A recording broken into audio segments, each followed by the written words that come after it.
Welcome to another week of Soap Secrets. Now we're going to start with Coronation Street. I think I say that every week, but actually we always start with Coronation Street. Maybe we should mix it up because Claire Ruck is joining me. Hi, Claire. Hi, Hannah. Okay, so the reason, well, I say the reason, it isn't the reason, but Coronation Street, I mean, the writers on there are absolutely brilliant, aren't they? And they're giving us some great storylines at the moment. There's so much to talk about. Let us know what's happening this week because I think Roy is, got quite a big part to play, hasn't he? Yes. So this is why I always start with Coronation Street because it's by far the best soap at the moment. And this week it's all about Roy and Abby. Now, if we cast our minds back to the night of the sinkhole saga, of course it always goes back to the sinkhole saga. Roy, as he peered down into the sinkhole, he saw Abby with a gun threatening to shoot Corrie, which is quite shocking when you see your neighbour doing that. Roy, he's so brilliant, Roy. He talked Abby out of it, and then he pulled both Abby and Corrie to safety.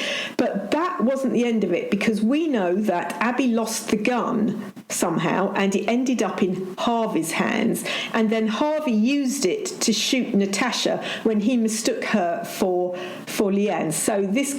We're so complicated. I know. But that's a good twist. It was a very, very good twist in the sinkhole saga. So Roy knows that Abby did have the gun and she was threatening to shoot Corrie.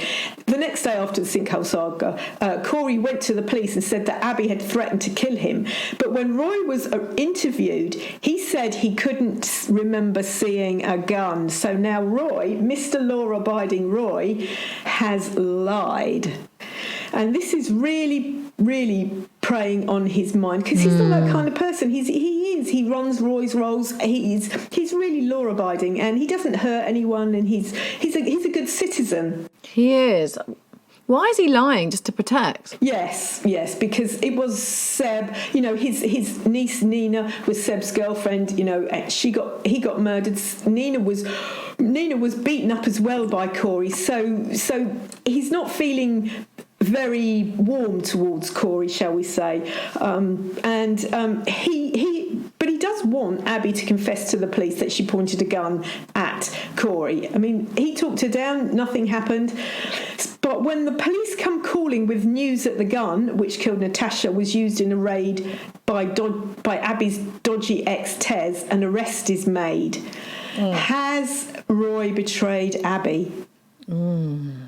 Now, this is quite important because, Tez is joining the dots here because Abby has a link to Tez. So she is linked to the gun in this fashion, isn't she? Yeah, she is. Oh, dear. And then Roy's life will be on the line, won't it? Well, not on the line, but he certainly is putting himself in the line of fire. Yes. Oh, dear. But can he live with his conscience? That's the question. We've also got Meena playing a big part this week because she comes to Kelly's aid. Because Kelly's surrounded by a group of lads jeering her and pouring beer over her. This is sort of reminiscent of it's different, but it's the sort of bullying, horrible scene that we saw earlier on in the scenes in Coronation Street, didn't we? Which ended up in that terrible death. Yes. And so they're obviously revisiting this. This is an issue in real life. Yes, I think it is quite good. It's mirroring that. So the tables are turned. So Kelly was let out of prison. She doesn't have anywhere to live. She's on the streets. She's told everybody that she's staying with her mum. And this week she is targeted by a drug dealer, and he offers her free spice. She turns him down first of all, but then like it's a cold night and she's lonely. She's upset. She's distressed, and she later accepts his offer of this spice. So when these boys find her in a drug-induced haze, and they're really horrible, they're jeering at her and pouring beer over it, as you said, and that's just, why would you do that to anyone? Will Meena step forward and save her? Can she put everything behind, find her humanity and say, just because it was done to me, I don't have to be like that. I can help. I hope that Meena will step forward and save her. Really do, because it sort of feels like a road that she just shouldn't be going down. She's down it, and it needs to stop before it, ruins her. Yeah. Yes. Ooh, as you say, the scriptwriters are on fire. Are they on fire in Emmerdale, though? Because it's a bit of a messy week, isn't it? Yes, very, very messy. Because the Survival Week saga is still continuing. Now, I remember last week I told you that Billy was important, so keep that in mind. Mm-hmm. And logged, noted. After the Survival Weekend saga and Andrew's death, there is, of course, a formal investigation. It's right and proper that we have this investigation, because one of the bridges collapsed because it was overloaded. Wow. So Ben's signature is all over the health and safety paperwork. So he is Jay's fall guy. And Ben's had enough. He wants to leave the village, but he loses out to a new job when they discover his involvement in the disaster. And that was a big disaster because somebody died. And he's looking for a way to clear his name when he spots a body camera from the day and reviews the footage. So that's amazing, isn't it? He spots his body camera, so what does it contain? Well, as he views it, he gets murky footage of Meena trying to drown an unconscious Vic. So that's amazing, isn't it? So we now have proof that Meena is not quite as nice as she's making out. I mean, the wheels have got to come off for this woman soon. We say that, but I mean, they don't always. But she's sailed so close to the wind and being one of those people that you just wouldn't, well, we do as a viewer, but internally don't expect. But now, not so much. So she's gone out on a date with Billy. And they're sitting there having a glass of wine. And Ben calls Billy to say he has found shocking video footage. Now, he doesn't say what it is, but Meena obviously knows what it is. Billy just thinks it's to do with the survival disaster, but he doesn't immediately go to the hop. Meena races to the hop to get her hands on this evidence, because this could potentially put her behind bars. But if she wrangles with Ben to get hold of this body cam and its footage, he runs off. And as Meena gives chase, she has a terrible fall. Will Ben help her or leave her to die? She can't get away with it by just dying. I mean, that's not okay, is it? She's murdered people. That's not all right. I hope not. I hope he does go back. I feel like this has got some legs, this has. I really do. Of course it's got legs. It's got some serious legs. And Kane, he's back to his old tricks again, isn't he?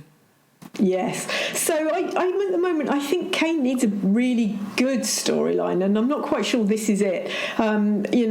So this week he found out from Marlon that Chaz, his sister, nearly kissed Al at the flirty business meeting. Kane wants to protect his sister. He wants her marriage to Paddy to succeed, and he knows Al is a bit dodgy, shall we say. So, everything happens in this village. Kane bundles Al into a car boot and takes him to a barn where he threatens him with what Al thinks is a gun. Marlon is worried about what Kane will do and tells Chaz, can Chaz stop Kane before he goes too far? We can only hope. But Kane, once he's got a bee in his bonnet, you don't really cross him, do you? That's the trouble. Okay, onwards. Hollyoaks. There's a wedding. Can only mean one thing. Yes. No. It's never a nice wedding, is it? We don't just rock up and just have, a wedding followed by, a lovely reception where Nan perhaps gets a bit tipsy. It is. There's always something. That's what normally happens at a wedding, isn't it? So, Martine and Felix's wedding day arrives after all their troubles of Martine's breast cancer operation and Felix being on Fergus's hit list and forced to go on the run. So that's really great. But as the pre-wedding celebrations approach, Felix's children, Toby and Celeste, get a messy warning that someone is onto them about Lisa. Now, as we remember, Toby accidentally murdered Lisa at Scott and Mitchell's wedding, thinking she was his brother Mitchell. So Mitchell, the groom, didn't want to stay in the hotel room number 13 because he thought that was bad luck. Well, it was bad luck for Lisa. She agreed to switch rooms with him, and she was in bed under the duvet, completely under the duvet. There was no head showing. She was just... and Toby went in to kill his brother, but he killed Lisa instead. So...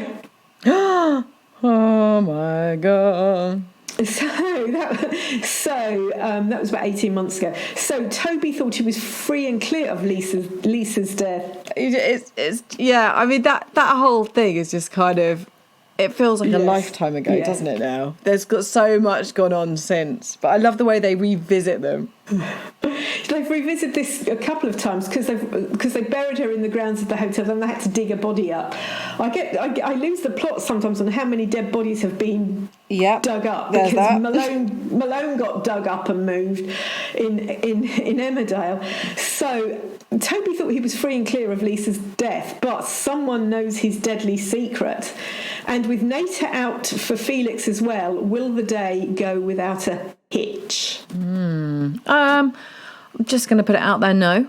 It's a Hollyoaks wedding, but it's also a soap wedding, so absolutely not. Meanwhile, Darren is still kidnapped. Yes. I think he's going to be kidnapped for quite some time. We don't know what's happened to him. He's been kidnapped. And this week, the audience are given another piece of the puzzle. Will Darren be rescued soon? No. He's not going to be rescued this week, I don't think. No, there's too much going on. There's too much going on as well as a wedding. Yes. I think Hollyoaks like to do these things. Do you remember Breeder, how long that went on? They had Tony kidnapped, and eventually Silver killed her with a knitting needle to the head. So, I think poor Darren is doomed to be stuck kidnapped for some time. Poor Darren. And Juliet, Perry and Verity, the victims of Operation Bluebird, are given shocking new information this week as well, aren't they? I mean, that operation was just, oh my gosh, awful. I know. Fergus is doing his best to get out of everything, but is he about to be caught? Because at the moment, no one's linked Fergus to Operation Bluebird because, it was Timmy and he's wound up dead because Fergus shot him. So currently there is some blue water between Fergus and Bluebird, but it was such a horrible thing, this Operation Bluebird. I think that must be what's going to bring Fergus down. Yeah, I mean, it kind of has to happen. I mean, it's such an awful, grotty thing to do. Finally, last but not least, EastEnders. It's all getting a bit much for Rocky in the square, isn't it? Yes. I think, I've really warmed to Rocky in the square. I think he's really good. Now, as we all know, he is really Dottie's dodgy Uncle Tom, who is helping her get her inheritance back from Sonia, because Dot left her money to Sonia. Dot's not dead, but she's told Sonia that she's going to have it. But he's let his emotions get in the way. If you're going to be a bit mean and do things, you have to put your emotions in a box and put them somewhere else, don't you, Hannah? You do, yeah, you absolutely do. So he's beginning to care for his pretend daughter Sonia, because Sonia really thinks he's her dad, her dad who's come back, and her long lost dad. And so she welcomes him with open arms. She's behaving like a loving daughter. He's let Sonia into his heart, and then he started dating Kathy as well. So he's got two square women worming their way into his heart, and this is getting to be a bit much for him. So deciding it is too much, when he runs into Dottie's mum, Sandy, who actually knows who he is, Rocky decides to leave Walford. He thinks, I can't do this anymore. I'm lying to too many people. But when Kathy asks him to help out at Walford East, he can't say no. And when he gets there, Hannah, he finds that Sonia and Kathy have thrown him a surprise 60th birthday party. Oh. And how's that gonna go down? Well, he thinks it's very nice, but of course this is just increasing the emotion, isn't it? These two lovely ladies have done something super nice to him, and done this surprise birthday party. So he enjoys the party, but it is too much for him. And after the party, the deception gets to him, and he just thinks, no, I have to leave. And he's sorting out his confession letters, deciding he's going to come clean with everyone and say, no, he's not Rocky, he is Dottie's Uncle Tom. But suddenly he grips his chest in agony. Is he having a heart attack, Hannah? Oh. It's all too much. It is. Now, the other important thing to remember is he's sorting out his confession letters. Now, it's Christmas is coming, and we do like a confession letter at Christmas. I would say that's not going to get found until Christmas. What do you think? Yeah, I mean they're all working up towards the Christmas episodes now, aren't they? So Yes. they're kind of laying the foundations for the biggies. Yes. EastEnders needs to do something big though, because Coronation Street is properly pulling out the bag at the minute. We've got Sharon as well. That whole storyline, it feels quite old school, Sharon and Phil thing, doesn't it? Because she's confided in Phil who little Alyssa's dad is. It's Denny. We found out that last week. Isn't that shocking? So we all thought it was going to be. We all thought it was either going to be Martin or Zach, but no, it's Sharon's dead son Denny, who she lost in the boat disaster on the Thames. I think it was about 18 months ago now. It was coming up for 18 months. And a suspicious Phil questions Jada, the mother of little Elisa, and he fears something's not quite right, because you can say lots of things when somebody's passed, because Denny isn't there to say, yes, I know her and I had a relationship with her, or no, I don't know her. And Sharon took Denny's death seriously hard, as you would do with any child. And Phil knows that she would be devastated because she's looking after this little baby. And it's a baby. She's really cute, and she's just loving Sharon, and Sharon's let her into her heart. And Phil knows that she would be devastated to lose another child. Is he onto something? Is Jada actually telling the truth? I wonder if there's more to this than meets the eye. And does anyone think that Mick and Janine, I should say, look rather right together behind the bar of the Queen Vic? Are you trying to tell me something here, Claire? I'm not trying to tell you something, but I saw the two of them behind the Queen Vic, and I thought Linda needs to come home now. Janine is really at home behind the bar. She looks every inch the landlady. Mick and her go well together. Just like Linda, she's blonde. Mick's dark hair. They make a great couple. But they're very different people, Janine and Linda, aren't they? I mean, one of them is just really quite lovely, and the other one's got a real streak, a vicious streak. I know, but, that's never stopped anything in a soap, has it, before? No, I think it could be quite explosive and create a whole new dynamic to the Mick and Linda thing, which I do not want to hear, Claire. Would you please not ruin my Christmas early? Thank you very much. Well, it really is all happening this week in the soaps, and I'm leaving you on that note of... Well, Mick and Linda, no, we're not going there. Thank you for listening. We will be back next week.